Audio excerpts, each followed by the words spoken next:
Hey, everybody. Hey, Alex. Good to see you. Hey, guys. Had a interruption with the live today. My apologies. We actually had to restart this 2 times because there was an issue with the link. So I do apologize, but we're going to kick this thing off right now. And we're going to talk about 3 things that high achieving storage investors are doing and why you should consider doing those things as well. We're live right now. I'm going to post this recording as well, and hopefully you guys can pull out some nuggets from this. These are things that I have both experienced and watched some of our highest level investors in the Storage Rebellion do and incorporate. And these are things that, I've kind of watched how these were a part of their success. And so I wanted to share those with all of you guys today. And quickly before we do that, I just wanted to thank both Shane Chapin and Philip Thomas for doing our SRU Spotlight interview yesterday.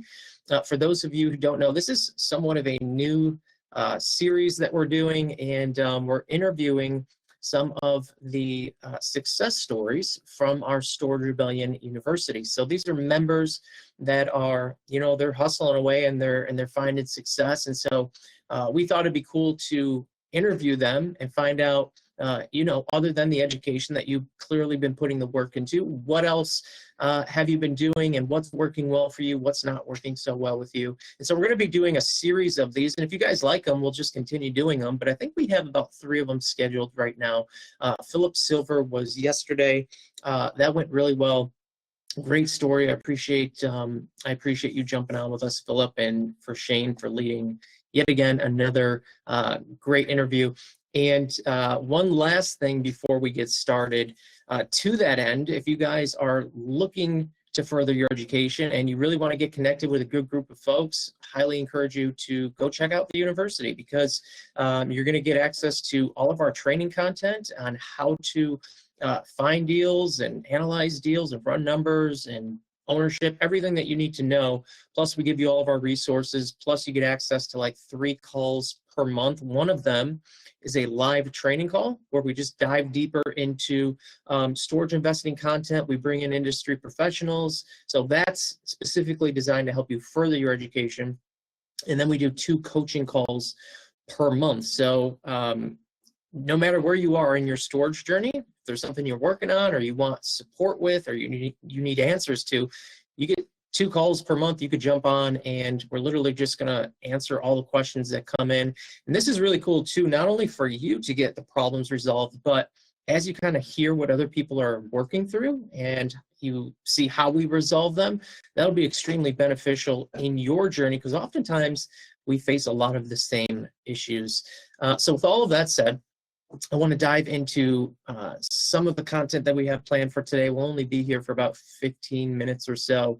I like to keep these Friday calls somewhat tight, and we oftentimes dive into more of the mental side of things, because storage investing, business in general, is really split like 50-50, right? There's a mentality side of things, and then there's a business side of things. Oftentimes people get hung up on the business side, but it's important to incorporate both. So I like to stick to somewhat of the mindset side of things, and then we use like the university and those calls for the storage specific nuts and bolts. However, with that said, today's call will be a little bit of some mentality stuff built in, but also some tactics and things that you should highly consider doing. So let's dive into it. Again, these are 3 things that high achieving storage investors are doing and why you should consider doing them as well. And so the first one that we have is, and this is something that I've noticed, again, we're looking at folks that have 10, some of them 20 storage facilities, and this is something that they do. They don't really rely on cold calling or sending out letters. They mostly get their deals and opportunities from networking, relationships, and community. Now, If you're newer to storage investing, you should absolutely be sending out letters, doing cold calls, and whatever other strategies that you come up with. But you also can't ignore the networking, relationships, community aspect. For example, I believe I touched on this last week. We have a friend of mine who's in the Insiders program. He essentially knows all that he needs to know about self-storage to go out and do more and more deals. He's good there. But one of the reasons why he continues to stay a member in the Insiders is the community aspect. And I believe I shared this last week. You know, he was at one of our events. He was sitting around the fire pit having a drink with another member. And just based on the conversation they had, he was able to save himself $60,000 on a deal that he was doing.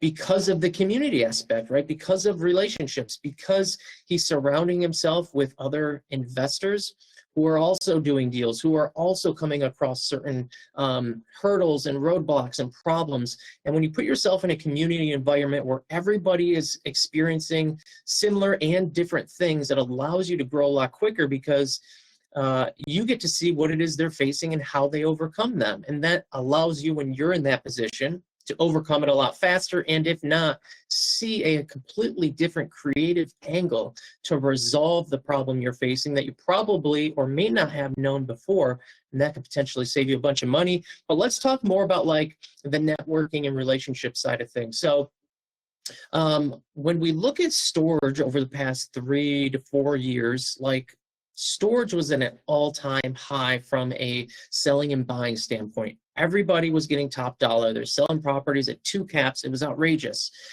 And since that time, right, we're starting to settle down a little bit, but the majority of self-storage owners have already heard from everybody, right? Everybody has reached out to them and said, hey, would you ever consider selling? Hey, would you be open to an offer? Like they've heard it over and over and over. I talked to somebody the other day who said, we get like 12 calls every week. And so here's why some people might hear that and say, well, that's kind of disheartening, right? Like storage is clearly oversaturated, but it is and it isn't, because storage, similar to residential real estate, like it's all timing and circumstances. If you're going to flip a house, well, you might call 200 houses and nobody's interested in selling right now, especially if maybe even they're distressed properties.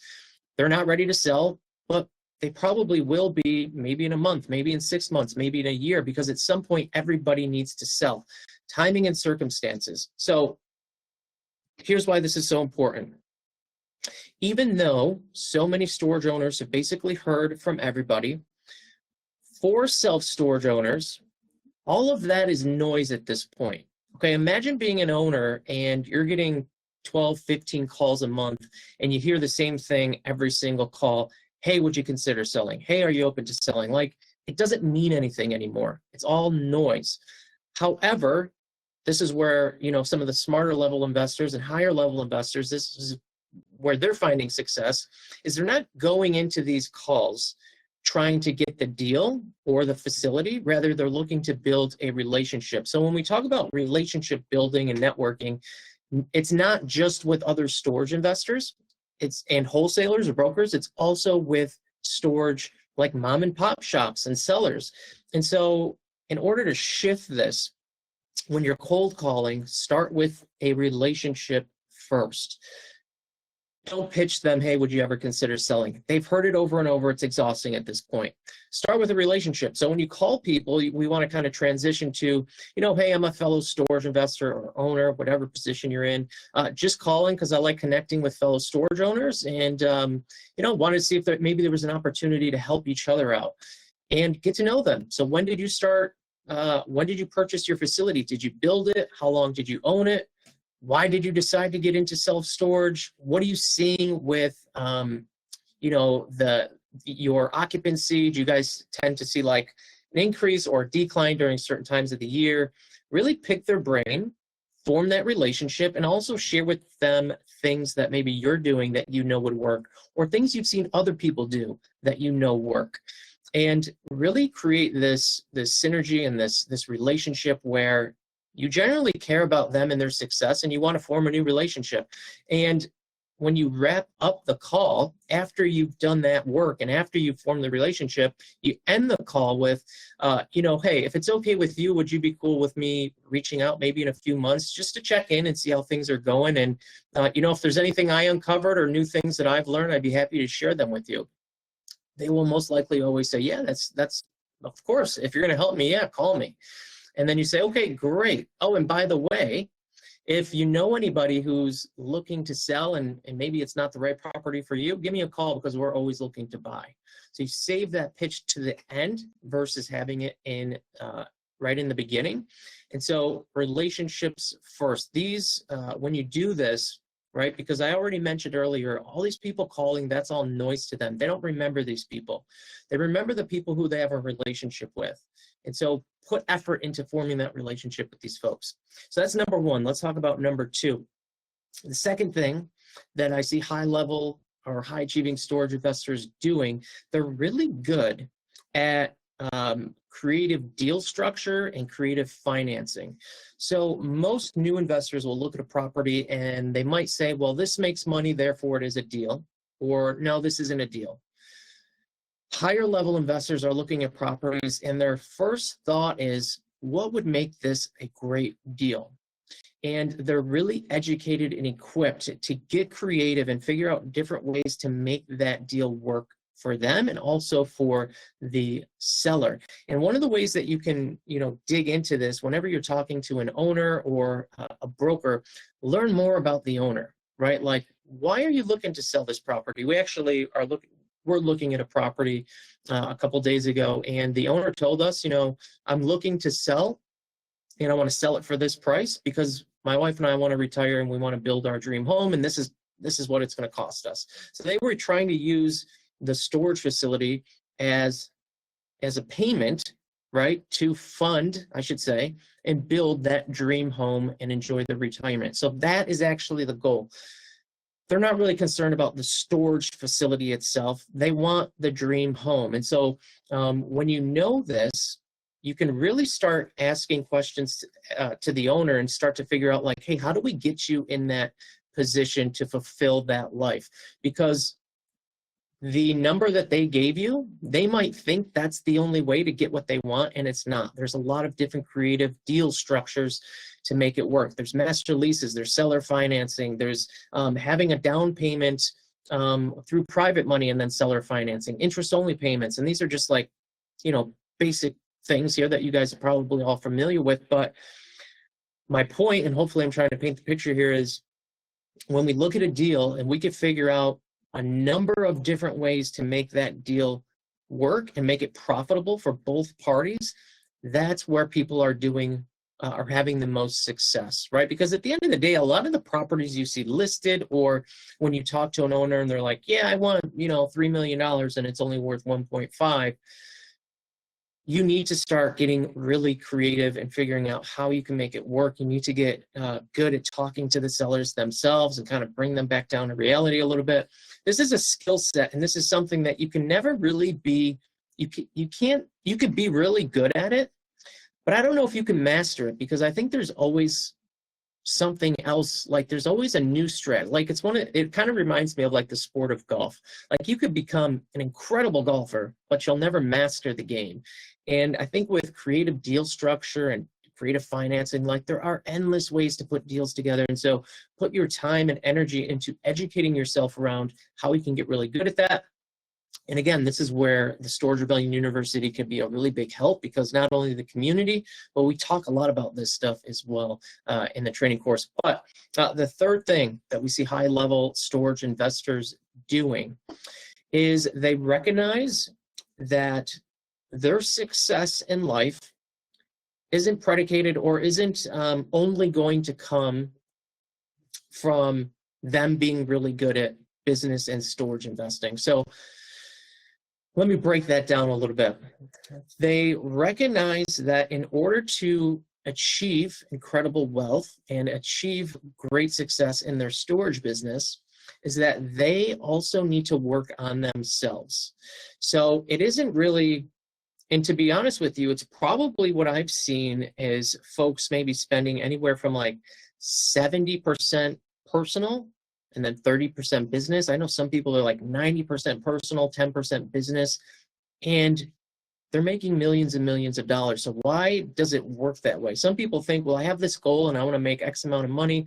Therefore, I need more deals and I need to get really, really smart at storage and how everything works.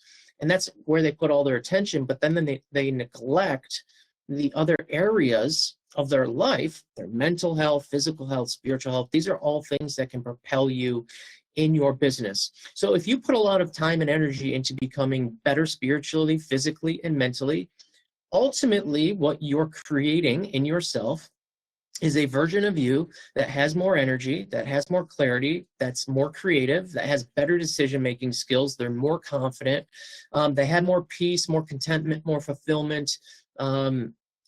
That's really the person that you bet on, right? Like that's the type of person you see doing extraordinary things. And so if you want to grow your business quickly, focus on becoming a better you, and you'll be kind of fascinated to see that your business just grows as a side effect. Like as you grow, the business grows alongside you, and that's just the way it works. And so if you're putting all your time and energy just into the storage business and you're neglecting the other things that are really important, that'll help you get there, then you're just not going to move as quickly. So here's another quick example of this, and then we're going to sign off here. But if you think about like the mental side of things, there's people who have experienced things maybe 10 years in the past, and it had an effect on them, which then created a subconscious behavior, so they don't even know that they're doing it, and it's actually costing them opportunities and jeopardizing their current success. They're not even aware of it. Right? So when we get really smart on why we think and feel and act the way that we do, it allows us to show up completely different in our business. We're able to see things completely differently. And the truth is, we're oftentimes just kind of blinding ourselves by what could really be.